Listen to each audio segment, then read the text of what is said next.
పేరు తేజ. ఎప్పటి నుంచో ఒక డౌట్ ఉంది సార్. ఇప్పుడు క్లియర్ చేద్దాం. మీకు త్రివిక్రమ్ గారికి ఏవో గొడవలు ఉన్నాయని చెప్పి ఆర్టికల్స్లో రాశారు.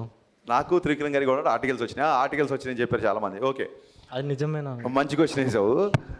నేను అసిస్టెంట్ డైరెక్టర్గా అవ్వకముందే త్రివిక్రమ్ గారు 2 సార్లు 3 సార్లు మొత్తం ఆయనకి 5-6 నంది అవార్డ్స్ వచ్చాయి ఓన్లీ ఫర్ డైలాగ్స్.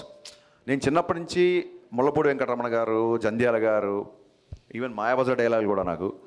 సో ఈవి సత్యనారాయణ గారి సినిమాలో డైలాగ్స్. సో డైలాగ్స్ అనే వాటికి ఒక సపరేట్ ప్యాషన్ ఉండేది, నాకు చాలా ఇష్టం ఉంటుంది.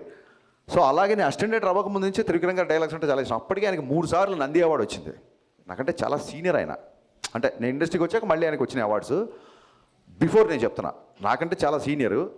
ఇవన్నీ కాకుండా ఇంకొక పెద్ద విషయం ఏంటంటే, నేను ఎక్కడ చెప్పలేదు, ఎవరు అడగలేదు ఈ క్వశ్చను. మా నాన్నగారు త్రివిక్రమ్ గారికి చాలా పెద్ద ఫ్యాన్. ఎంత పెద్ద ఫ్యాన్ అంటే, అతడు సినిమా ఆయన కొన్ని 100 సార్లు చూసుంటారు.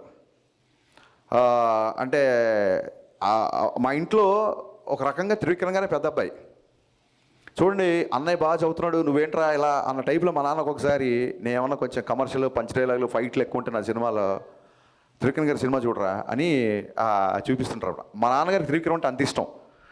నాకు మా నాన్నగారి ఇష్టం నాకు ఏ రేంజ్లో నాకు కోపం తెప్పించిందంటే, ఇంక నేను కూడా లాభం లేదు, 10,000 భావంలో త్రివిక్రమ్ గారి ఫాదర్ దగ్గరికి వెళ్ళి ఆయనకి నా సినిమాలు అన్నీ చూపించి, సార్ మీరు నా ఫ్యాన్ అని చెప్పండి, త్రివిక్రమ్ గారు మా ఇంట్లో పెద్ద కొడుకు, నేను మీ ఇంట్లో చిన్న కొడుకు కావాలనుకుంటున్నా అని చెప్దాం అనుకున్నా.